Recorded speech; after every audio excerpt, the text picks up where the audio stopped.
Welcome to the second video of Qbasic programming. So in this video today we are going to learn about the different control statements used in Qbasic. र आजको यस भिडियोमा हामी तपाईलाई Qbasic control statement को बारेमा जानकारी दिन गइरहेका छौं र सबैभन्दा पहिले Qbasic control statementहरु Qbasic control statement भन्नाले हामीले प्रोग्राम राइटिङ गर्नको लागि प्रोग्राम कोडिङ गर्नको लागि Qbasic मा कुन स्ट्रक्चरहरु फलो गर्नुपर्छ र त्यसको बारेमा हामी आजको यस भिडियोमा जानकारी दिने छौं.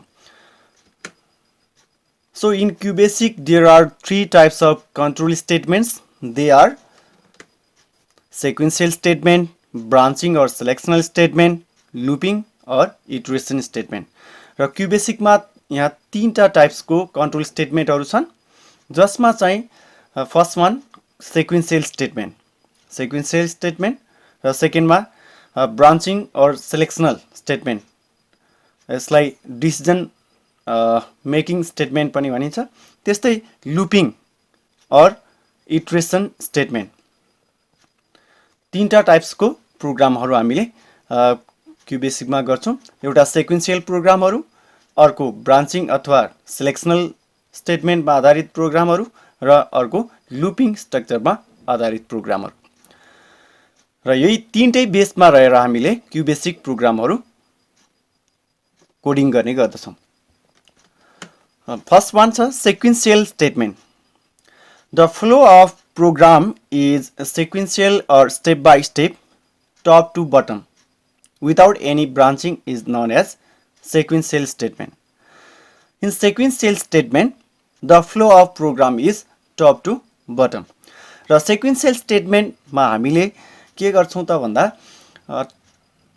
प्रोग्राममा स्टेटमेन्टहरु input statement, calculation statement, print statement serially हामीले टप टु बटम क्याल्कुलेसन गर्ने गर्दछौं. र sequential कुनै पनि ब्रान्चिङ अथवा डिसिजन मेकिङ अथवा लुपिङ सिस्टम हुँदैन. डाइरेक्टली भ्यालु इनपुट गर्ने, क्याल्कुलेसन गर्ने र प्रिन्ट गर्ने र त्यसपछि प्रोग्रामलाई इन गर्ने स्टेपहरु हुन्छन्. सेक्वेन्शियल स्टेटमेन्टको सिन्ट्याक्स छ इनपुट स्टेटमेन्ट, क्याल्कुलेसन स्टेटमेन्ट र प्रिन्ट स्टेटमेन्ट. सो हामीले सेक्वेन्शियल स्टेटमेन्टमा सबैभन्दा पहिले इनपुट स्टेटमेन्ट युज गर्छौं डाटाहरुलाई इनपुट गर्नको लागि र त्यस्तै गरी क्याल्कुलेसन स्टेटमेन्ट जहाँ चाहिँ डिफरेन्ट टाइप्स अफ फर्मुलाहरु युज गरेर हामीले प्रोग्राममा क्याल्कुलेसन गर्ने गर्दछौं. र त्यस्तै गरी प्रिन्ट स्टेटमेन्ट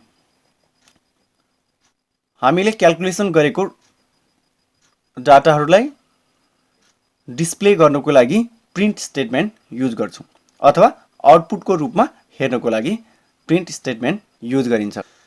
र सेक्वेन्शियल स्टेटमेन्टको हामी एक्जाम्पलबाट क्लियर हुन सक्छौं.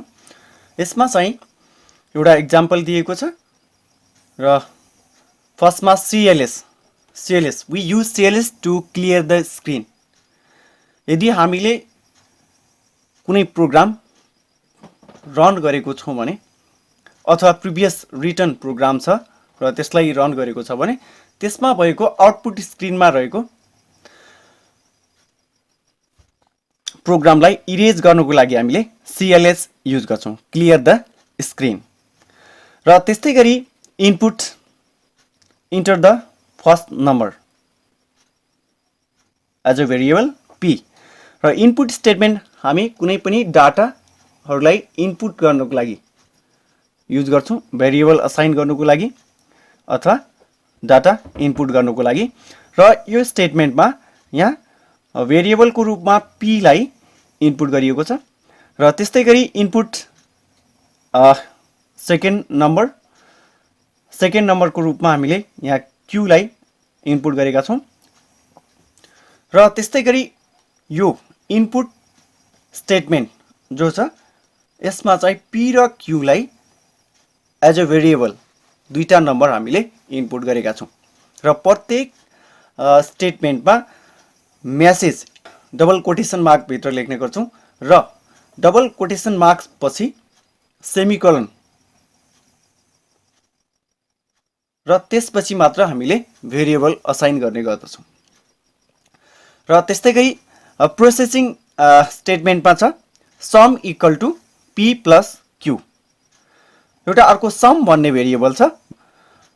Print statement the sum is, हामीले डबल इन्भर्टेड कमा भित्र लेखेको कुराहरू जस्ताको त्यस्तै आउटपुट स्क्रिनमा डिस्प्ले हुन्छ र त्यसपछि हामीले सेमिकोलन अनि variable sum. This is the output statement. At last we have to end the program. र यसमा इनपुट स्टेटमेन्ट, प्रोसेस स्टेटमेन्ट र आउटपुट स्टेटमेन्ट यही लजिकमा रहेर हामीले प्रोग्रामलाई क्याल्कुलेट गर्छौं सिक्वेन्शियल स्टेटमेन्टमा। र त्यही प्रोग्रामलाई हामीले क्युबेसिकमा गरेर हेर्न सक्छौं। कमेन्ट लेख्नको लागि हामीले कमेन्ट सेक्सनमा कमेन्ट लेख्न सक्छौं र त्यसको लागि रिम युज गर्नुपर्ने हुन्छ, रिम कमान्ड युज गर्नुपर्ने हुन्छ। REM to calculate the sum of two numbers.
Thanks for watching this video. Please don't forget to like our videos and subscribe our channel. Also press the bell icon which will give notification about our upcoming videos.